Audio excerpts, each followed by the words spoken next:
It's been a long, long time since some news came out of Syria that made me feel like good and happy and inspired even. But today, something did. So you can see the story here. It's Syria civil war. Kurds declare federal region in the north.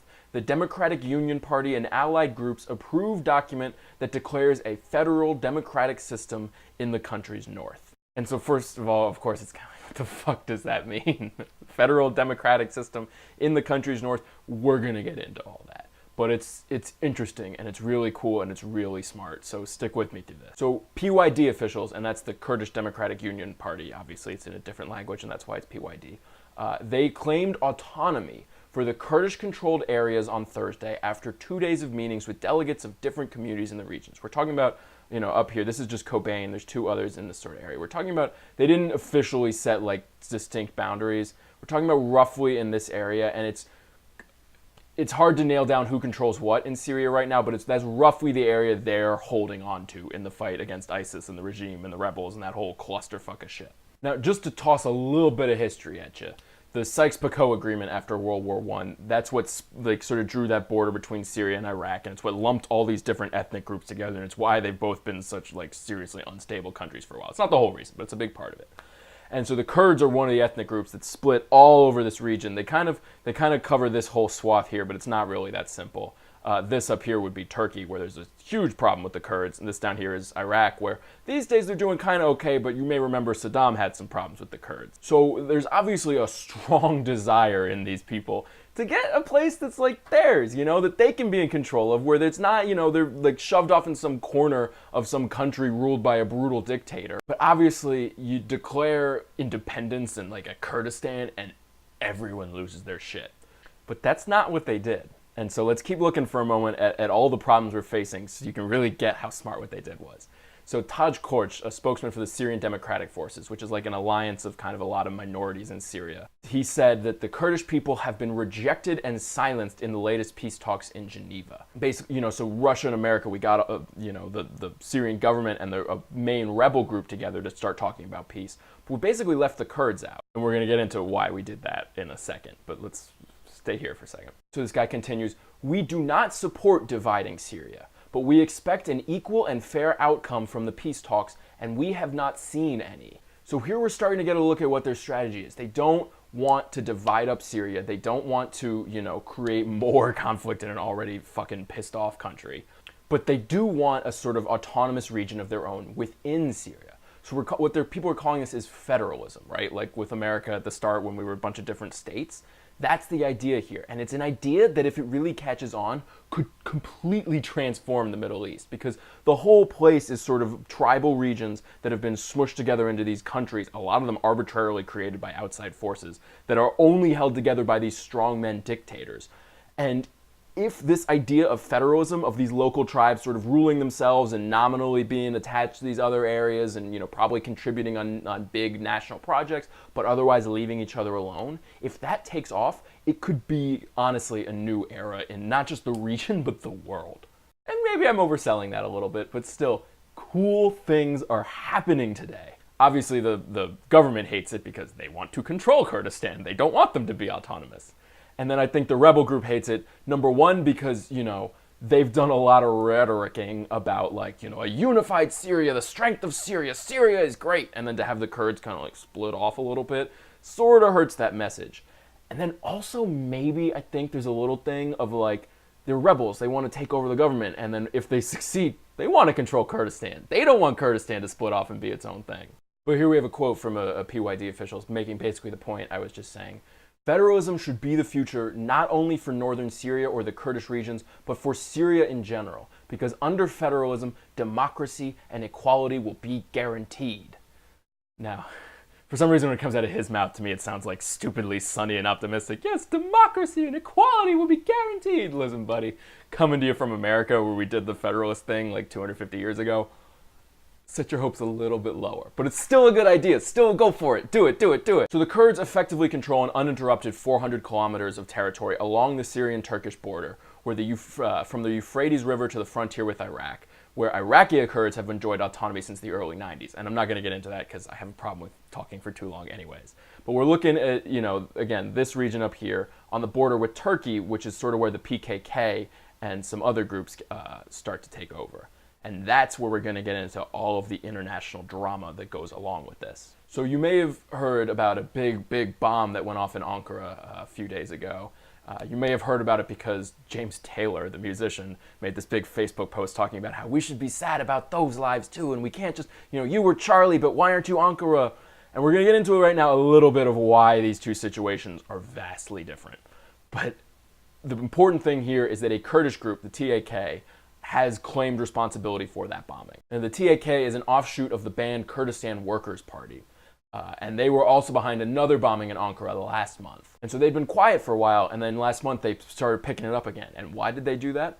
So we see here, the reason is clearly the resumption of armed conflict between the Turkish state and Kurdish militants in the southeast. And I just want to stop for a second. I don't have a point to make here. This is just sort of oddly fascinating to me. One of the bombers is this woman, Seher Kagla Demir, who is, this is the lady we're talking about. I mean, like, first of all, she's fucking beautiful, and that's probably mostly why I want to talk about her. But also, like, this is a suicide bomber you're looking at. I mean, that is not at all the image that you have from, ISIS or Al-Qaeda or Al-Shabaab or Boko Haram of what these people look like. I mean, this is a woman in a nice shirt. Her hair is well done. It's not veiled. This is like a Western-looking woman. This is not a movement of cave dwellers and, backwards people. These people are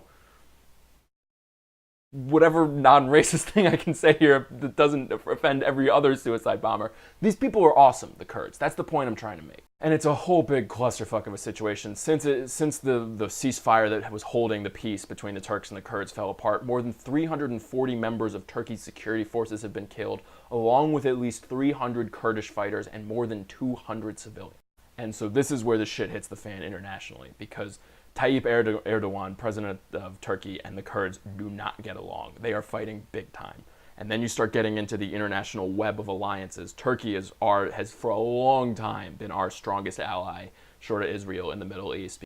And so we can't come in and support the Kurds, even though they're the guys who are like doing the best job of fighting ISIS, and we like them because of that. We can't publicly like them or be nice to them or support anything like this because it's going to piss off Turkey.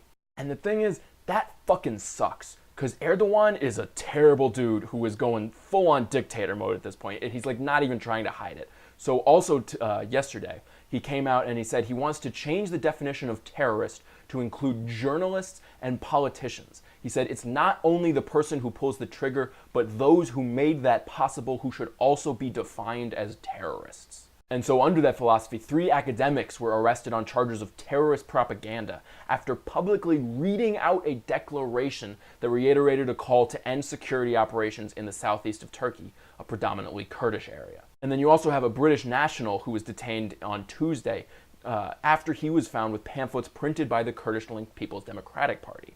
So here's the Kurds situation, right? And we're just talking about the Turkish Kurds for now. They don't want to live under this terrible dictator. They don't want to, be bombed and attacked and oppressed. But if they try to protest peacefully and even just read statements about how they feel, the people who do that get arrested and thrown in jail for multiple life sentences. In fact, Erdogan has already threatened the future of Turkey's highest court after it ruled that holding 2 journalists in pretrial detention was a violation of their rights to freedom of expression. So this is the kind of shit the Kurds are putting up with. They have been held under guys like this for years and years and years. In Syria, it was Bashar al-Assad, and they've been fighting against him. And they just want to be their own thing. And they didn't go so far as to be like, we're our own thing. They just said, you know what? We're holding this area against ISIS, so it's ours now, and we're going to make the rules there. And in doing that, they're proposing this idea of federalism and hoping it will spread. Now, like I said, there's a lot of ethnic groups in Syria. The main one is the Sunni Arabs, and then there's the Kurds. But that's not it. There's also the Alawites, there's the Druze, and if the Kurds are going to get their own region, then the Alawites should get a region, the Druze should get a region, and then the whole country starts splitting up, which maybe looks nice to me, but definitely looks bad to people who have power in Syria. There's actually a history to this. In November of 2013, the Syrian Kurds unilaterally declared an autonomous zone in the country's northeast. The region, which is the same one we're talking about now, declared autonomy, and it got no attention and nothing really came of it. mostly because everyone was so focused on ISIS and there's the whole civil war going, and they didn't really push it that hard. So of course you got to wonder this time, like, is it the same thing? Is this just nothing and who cares? And it's just like they just came out and like, hey guys, we're autonomous still. Or is this the start of something? And I honestly don't know. That's what I'm curious to see, how this plays out. One theory is that the Kurds made a deal with Assad and that they would fight ISIS in exchange for being allowed to keep that autonomous region and autonomous status. But Syrian Kurdish forces say they did not do that. They say they are fighting Assad and ISIS, and it's kind of hard to know who to trust, but it seems like the Kurdish sources are the ones we should go with here. Now, one tricky thing here is the Kurds in Iraq, who have their own autonomous region already, are not necessarily going to back the Kurds in Syria getting their own autonomous region. And the issue is they can't piss off Turkey because they are absolutely dependent on Turkey and America's goodwill for their own survival.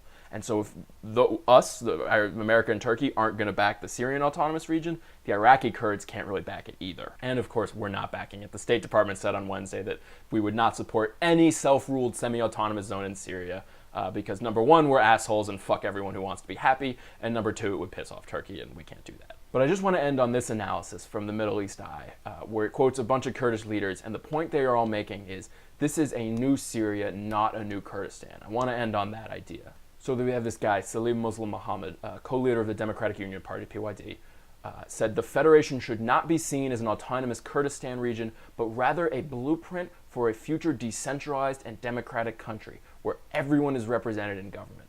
There is no autonomous Kurdish region, so there is no question of recognizing it or not, he said. It is part of a democratic Syria, and it might expand all over Syria. We want to decentralize Syria, in which everyone has their rights. That's poorly translated, but whatever. Then a different guy, a Kurdish teacher and activist from a city in Kurdistan, he said, this is considered the first system like this in the region. This is after the failure of dictatorship regimes that ignore the rights of other nations apart from themselves. And that is kind of the beautiful dream these guys are working on here. And it really is like kind of beautiful to me. It's what I think needs to happen in order for all these different groups to get along is for us to all to agree that, you know, like, hey, you guys over there can do your crazy thing and we over here will do our crazy thing and we'll come together on the stuff we agree on. But other than that, you know, let's live and let live. And in a place like Syria, which has been so torn up by fighting of people, you know, trying to control other people and trying to really oppressively say, no, you have to live this way. That's as good an idea as any I've heard as to how we come the fuck out of this horrible situation and come to something that looks like sunlight. So today in Syria, there's all kinds of bad stuff and there's all kinds of pain and suffering, but a flower is growing and that makes me feel beautiful inside. So I just wanted to pass that little update along to you guys. Have a wonderful evening. Talk to you soon.